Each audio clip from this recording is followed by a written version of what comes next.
kreseknya nggak dimasukin uang. Nih lihat ini.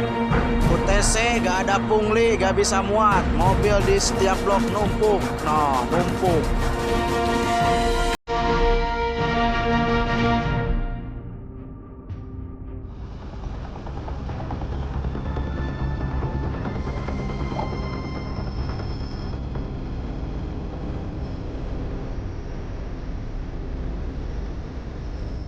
Pungutan liar alias pungli tak ubahnya parasit yang sulit dibasmi. Kayaknya dia menurunkan sesuatu dari atas. Di wilayah pelabuhan Tanjung Priuk, Jakarta, sopir-sopir truk kontainer mengeluhkan maraknya pungli yang memaksa mereka merogoh kantong lebih dalam.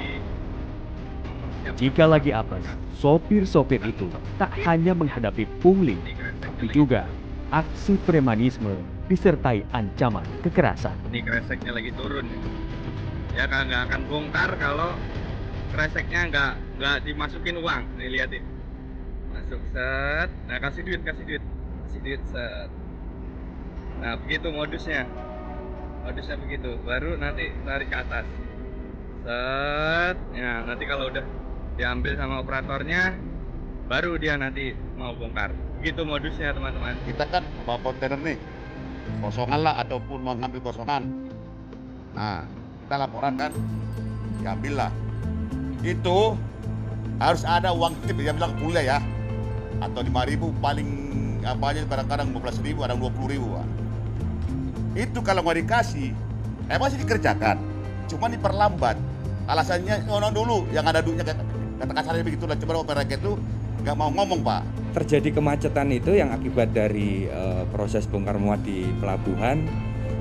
Kami juga mengalami tentang tindakan kriminalitas pak, gitu ketika macet gitu.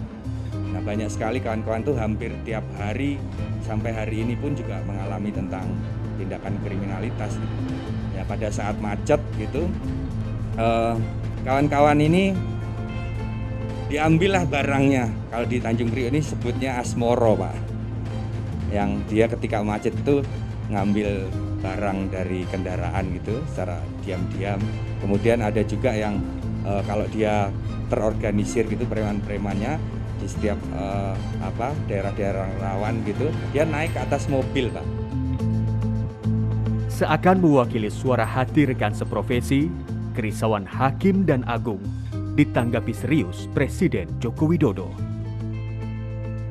Pak Kapolri, ini saya di Tanjung Priok, ada banyak keluhan dari para driver kontainer yang berkaitan dengan pungutan liar, pungli. Kalau pas macet itu banyak driver-driver yang dipalak sama preman-preman. Ini keluhan ini tolong bisa diselesaikan. Itu aja, Kapolri. Ya. Ya, terima kasih. Instruksi Presiden itu pun meluncur bak kalimat sakti yang langsung diamini aparat kepolisian. Keesokan harinya, puluhan pelaku pungli yang kerap beroperasi di jalur truk kontainer pelabuhan Tanjung Priuk dicokok. Salah seorang di antaranya merupakan koordinator operator krain yang diduga menjadi otak aksi pungli di kawasan itu. Awal kita mengamankan 50 orang dari TKP. Ada 2 klaster di situ. Klaster pertama adalah klaster premanisme, yang di luar biasanya yang minta uang tanpa melepaskan sebelum masuk pelabuhan. Dan klaster kedua adalah para karyawan. Ini yang pungli. Di beberapa depo-depo yang ada, yang kalau lewat harus dengan bayar. Kemarin saya sudah sampaikan, ini baru permukaan saja. Masih ada layar-layar lagi di atas, masih ada modus-modus operandi lagi yang lain. Mereka gunakan para preman-premanisme, preman-preman yang biasa dinamakan asmoro itu. Ya, jadi nggak ujuk-ujuk satu perusahaan ini atau angkutan truk ini menempel stiker, enggak. Pertama ditakut-takuti dulu, dikirim pakai preman dulu, dia rampas dulu barang-barangnya mereka, kemudian dia curi kalau perlu, dia kerasi kalau perlu, supaya orang ini nanti ada lagi yang peran yang lain. Kalau kamu mau aman, ya, udah kamu hitung aja berapa trukmu, bayar ke kami. Nanti kami table stiker. Nanti di jalan nggak akan ada lagi yang begal, nggak akan lagi yang ganggu sampai dengan masuk ke dalam.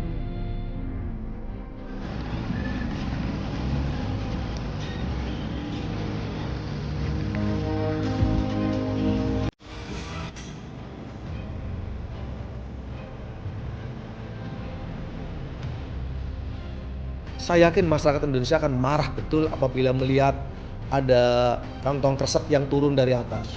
Saya sendiri sebagai pimpinan juga marah betul. Tapi setelah saya cek, satu, itu adalah kejadian tahun 2017, kalau nggak salah tanggal 4 November jam 10 pagi, kejadian seperti itu. Jadi perlu kami sampaikan bahwa ini adalah kejadian lama dan sudah kita selalu tegas seperti itu. Terus terkait dengan waktu yang ada video juga yang beredar, bahwa setengah jam berhenti, itu kejadian hari Jumat. Kejadian hari Jumat dan teman-teman pas break mau sholat Jumat.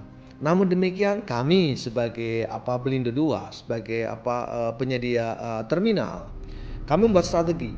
Pertama adalah mencoba untuk mendeploy operator non muslim sehingga pada saat hari Jumat istirahatnya juga tetap normal jam 12. Tetapi tidak lebih dari itu, kami juga melakukan pengurangan waktu istirahat dengan kompensasi kepada operator.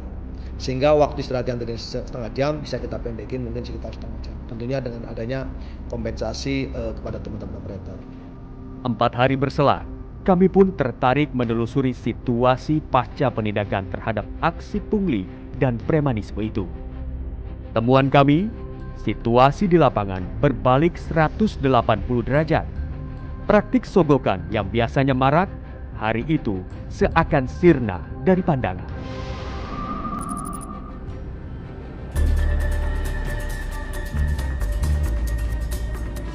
Pungli atau pungutan liar seakan menjadi kondisi yang lumrah di tengah masyarakat. Oknum pungli biasanya muncul di sekitar wilayah pelayanan publik, di mana praktik nakal ini memanfaatkan sebagian masyarakat yang ingin melakukan jalan pintas atas aturan yang berlaku. Salah satu petugas pelabuhan Tanjung Priok yang kami temui pun mengaku bahwa pungli itu nyata. Di lapangan secara ini benar adanya. Memang karena tuntutan ekonomi juga kali. Karena memang di lapangan pekerja umumnya pendapatannya lebih kecil, lebih gede tip di lapangan daripada di gaji pokok mereka. Tergantung ramai apa enggak juga. Nah, kalau sekarang kan agak sepi ya kan. Ada yang lah yang buat dibawa pulang gitu, buat bensin gitu.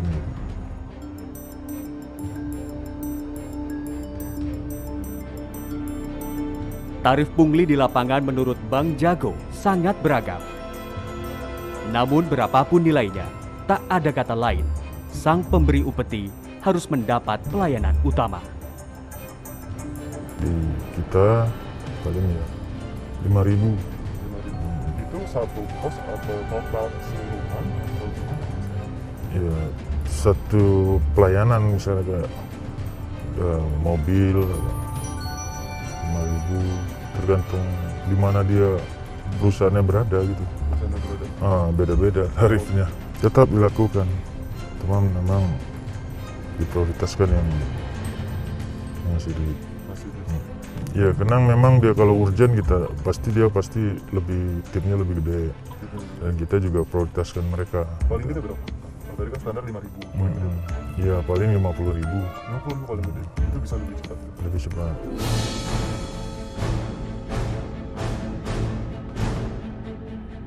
Jago pun membongkar bahwa praktik ini merupakan inisiatif para pekerja dan sudah diketahui petinggi perusahaan. Di mana mayoritas oknum pungli adalah tenaga outsourcing yang bertugas bongkar muat kontainer dengan penghasilan rendah dan tak seimbang dengan risiko pekerjaannya. Kesepakatan semua pekerja terkait yang dilayani. Terkait dilayani. Ya.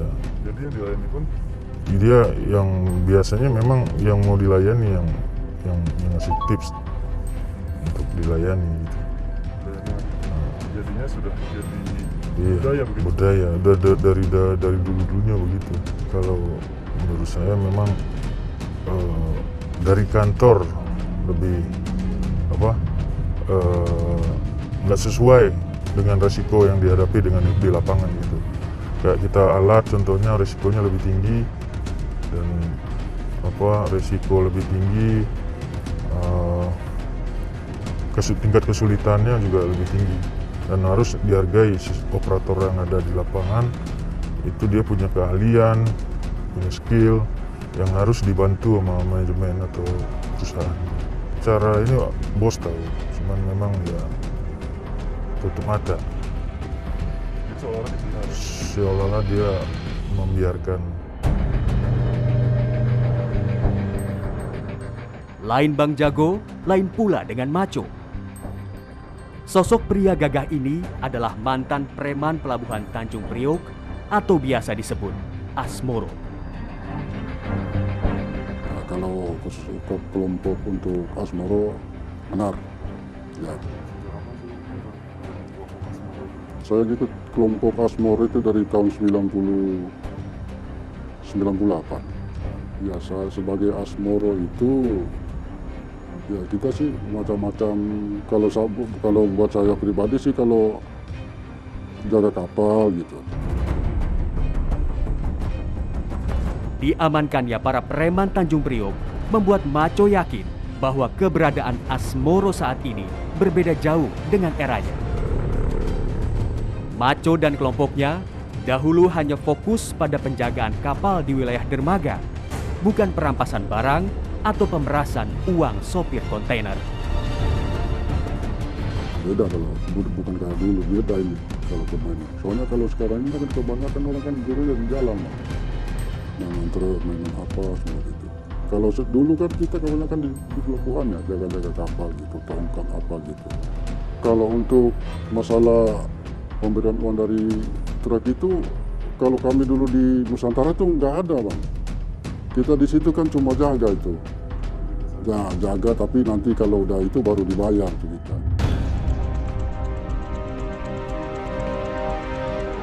Maco pun membenarkan pada zamannya kerjasama dengan perusahaan kapal itu kerap terjalin. Tujuannya tak lain, yaitu menjaga kapal yang bersandar di dermaga. Ya, kalau kita posisi di sana kan ada, kita kan kasih tahu kalau kita mau jaga gitu, kita kan kasih tahu dulu sama yang punya perusahaan itu. Tapi kalau memang nggak bisa ya kita nggak jaga. Kalau memang nggak bisa iya. Kalau yang sudah dia percaya ya pasti kita jaga. Jadi ada kerjasama dulu dengan perusahaan. Iya, kita kalau kasih tahu dulu.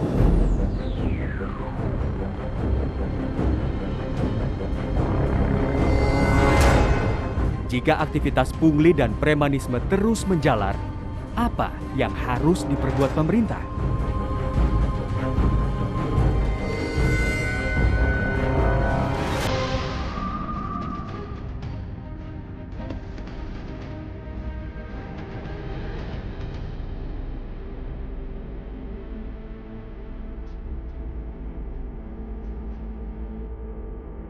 Pundi-pundi rupiah hasil pungutan liar alias pungli terbilang menggiurkan. Baik itu yang dihimpun kelompok preman maupun oknum pelabuhan. Bersih-bersih preman yang dilakukan jajaran Polda Metro Jaya di wilayah pelabuhan Tanjung Priok beberapa waktu lalu membukakan mata. Praktek pungli masih merajalela. Berkedok memberikan jasa keamanan kepada perusahaan-perusahaan ekspedisi, kelompok preman nyatanya sanggup meraup kutipan liar hingga ratusan juta rupiah saban bulannya.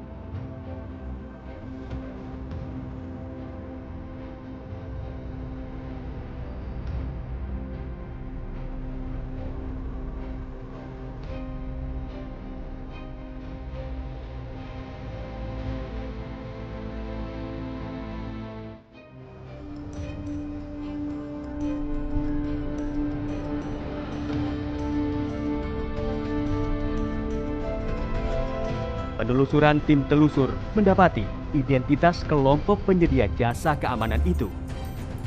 Dicirikan dengan stiker yang diletakkan di kendaraan rekanan mereka. Seolah stiker itu sebagai pembeda sekaligus jaminan bahwa klien mereka tak akan diganggu di jalanan. Padahal pengganggunya ya kelompok-kelompok preman itu juga. Selama ini pemerintah itu setengah hati dalam menangani soal premanisme itu, pungli. Ini diperlukan satu aturan, perangkat aturan yang betul-betul baru gitu, menyesuaikan dengan kondisi yang ada, dan itu bersifat nasional. Selain di luar, di dalam lingkungan pelabuhan atau dermaga, pungli masih saja mengintai. Seorang pengemudi truk kontainer yang kami jumpai menuturkan, di pelabuhan pungutan liar itu sudah mulai dari pintu masuk, pemeriksaan awal, operator di dalam pelabuhan, pemeriksaan akhir, hingga pintu keluar. Semua ada kutipannya. Setiap kendaraan setidaknya akan melewati 5 hingga 6 pos. Setiap pos rata-rata mengutip Rp2.000, walau ada juga yang meminta Rp5.000. Sementara di depo, pungutan dilakukan mulai dari pos satuan pengamanan, pengecekan kontainer, pencucian, loket pembayaran, dan operator.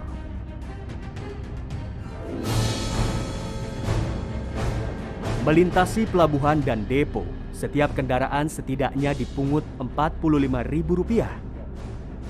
Jika setiap hari disebut ribuan kendaraan yang melakukan bongkar muat, maka berapa rupiah pungutan liar terkumpul perharinya? Bagi kami sih sebenarnya di asosiasi ya, isu pungli itu sebenarnya bukan hal yang mengejutkan. Dan kemarin pada waktu Bapak Presiden melakukan kunjungan ke Tanjung Priok, sebetulnya sih itu trigger yang sangat baik ya. Kami apresiasi sekali kepada pemerintah, khususnya Bapak Presiden. Walaupun kami sebenarnya agak menyayangkan juga urusannya begitu, maka selalu harus dengan Presiden gitu ya. Jadi sebetulnya kita berharap itu sudah tersolusikan secara sistematis. Masalah pungli dan premanisme di pelabuhan Tanjung Priok khususnya seolah telah mengakar. Keberadaan mereka pun kerap muncul tenggelam tergantung seserius apa penegakan hukum dilakukan. Kita berharap bahwa semua entitas yang bekerja di lingkungan Pelindung 2 menerapkan ISO 37001. Di mana kami IPC sudah menerapkan tersebut sejak akhir tahun 2020. Kami manajemen bekerja sama dengan teman-teman serikat bahwa dalam perjanjian kerja bersama sudah tertuang dengan jelas apabila ada karyawan Pelindung 2 yang melakukan pungli, maka baik manajemen maupun serikat pekerja sama-sama sepakat untuk dikeluarkan. Ya, saran kami sih sebenarnya ada suatu upaya yang dilakukan secara bersama gitu.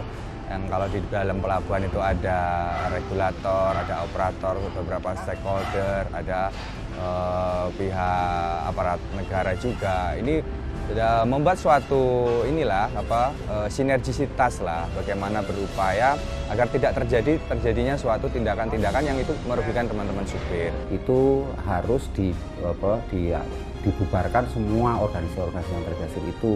Kemudian kalau mereka sudah berbadan hukum ya dicabut badan hukumnya. Tindakan tegas aparat terhadap pungli dan premanisme patutlah diacungi jempol. Namun, jangan lupakan pula jika penyelesaian ke depan haruslah mampu menuntaskan akar persoalannya.